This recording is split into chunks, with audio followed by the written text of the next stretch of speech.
के रावतपुर थाना क्षेत्र से एक मामला सामने आया है, जहां पर सिविल सर्विसेज की तैयारी कर रहे सूरज भान नामक एक युवक ने अपने ही अपहरण की साजिश रच डाली, जिसमें उसने अपने बड़े भाई को वॉइस मैसेज से सूचना दी कि उसका अपहरण हो गया है, पैसे जल्दी भिजवा दो वरना उसे मार दिया जाएगा। अब थाना रावतपुर पुलिस ने पूरे घटनाक्रम का पर्दाफाश कर दिया है। वहीं पुलिस लाइन में प्रेस वार्ता करते हुए डीसीपी पश्चिम विजय ढुल ने बताया है कि झूठी कहानी रचकर अपने भाई को वॉइस मैसेज भेजने वाले ने कहा कि भैया मेरा अपहरण हो गया है, कुछ लोग मुझे उठा लाए हैं, उनको पैसे भेज दो, नहीं तो ये लोग मुझे मार डालेंगे। Steel authority of India Jharkhand में काम करने वाले बड़े भाई उदय भान के पास जैसे ही वॉइस मैसेज गया, वैसे ही वह घबरा गया और पुलिस को सूचना देने के साथ ही फिरौती के लिए मांगे गए 40,000 रुपए भी भेज दिए। वहीं उन्होंने यहाँ भी बताया कि युवक ने लोन ले रखा था, जिसको वह चुका नहीं पा रहा था, जिसके चलते उसको यह तरकीब सूझी और उसके बाद उसने अपने ही अपहरण की साजिश रची। मामले की जांच करते हुए थाना रावतपुर पुलिस और वेस्ट जोन की एसओजी टीम ने पूरे मामले का राजफाश कर दिया है। वहीं खुद के अपहरण की झूठी कहानी रचने वाले युवक के खिलाफ पुलिस ने कार्रवाई की है।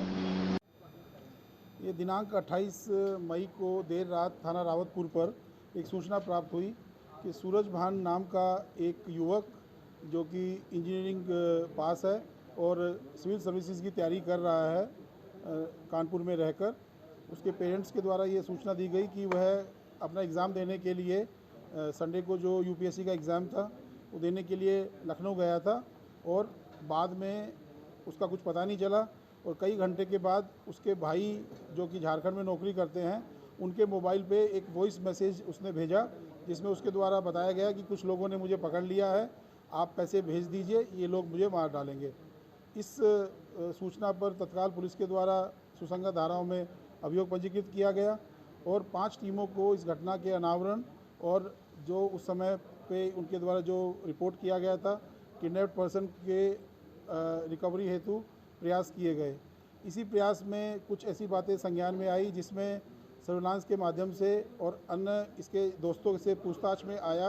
कि इसके पास एक अन्य मोबाइल नंबर है जिसको बारे में घर वाले भी नहीं जानते थे और ऐसी इसकी कुछ आदतों के बारे में पता चला, कुसंगतों के बारे में पता चला। उन सब चीज़ों पे जब कार्य किया गया तो यह सामने आया कि जो सूरज भान है इसके द्वारा स्वयं ही अपने अपहरण का ये पूरा ड्रामा रचा गया था, क्योंकि इसके द्वारा ऑनलाइन कंपनियों से लोन लिया गया था जिसको चुकाने में ये असमर्थ था और इसके द्वारा ये डरते हुए कि परिवार वाले इस बात को लेकर नाराज़ ना हो, इसने अपने परिवार से ये बात छुपाई और ये ड्रामा रच के उनसे पैसा लिया और अपना लोन चुकता कर दिया। ये रामपुर में इसके द्वारा ये पूरा रामपुर मुरादाबाद क्षेत्र में घूमते हुए उसके द्वारा ये पूरा ड्रामा रचा गया और बाद में हमारी टीम के द्वारा रामपुर से इसको बरामद किया गया और इसको रामपुर से फिर कानपुर लाया गया। इसके ऊपर करीबन 40,000 रुपये का लोन था जो इसके द्वारा ऑनलाइन ऐप के माध्यम से लिया गया था। 40,000 लोन के लिए घर से मांग सकता था पैसा इसका जमा करने के लिए? अब इसका ये कहना है कि इसको इस बात से संकोच हो रहा था क्योंकि इनके बड़े भाई और बाकी परिवारीजन इसकी सभी ज़रूरतों का जो खर्चा है वो इसको देते हैं, लेकिन जैसा मैंने बताया कुछ गलत आदतों के शिकार होने के कारण, गलत संगत में पड़ने के कारण इसका खर्चा इसके बजट से ज़्यादा हो गया था और उसी को कवर अप करने के लिए इसने ये सारी कहानी रची। फिरौती लेने की कितना प्लानिंग थी इसकी? सिर्फ 40,000? इसने 40,000 की ही मांग की थी, जिसमें 2 किस्तों में इसके भाई के द्वारा इसके अकाउंट में डाला गया। सर एक मूल सवाल, जो आप करें कुसंगत थी, क्या संगत थी? लड़कियों से था, चेक था, क्या था, जाना था? ये नशा करता है और जो इसके साथ जो दोस्त हैं उनके साथ ये बजाय पढ़ाई करने के साथ में इधर उधर घूमना, मटर गश्ती करना और एक वो सारे काम जो एक स्टूडेंट को, एक सीरियस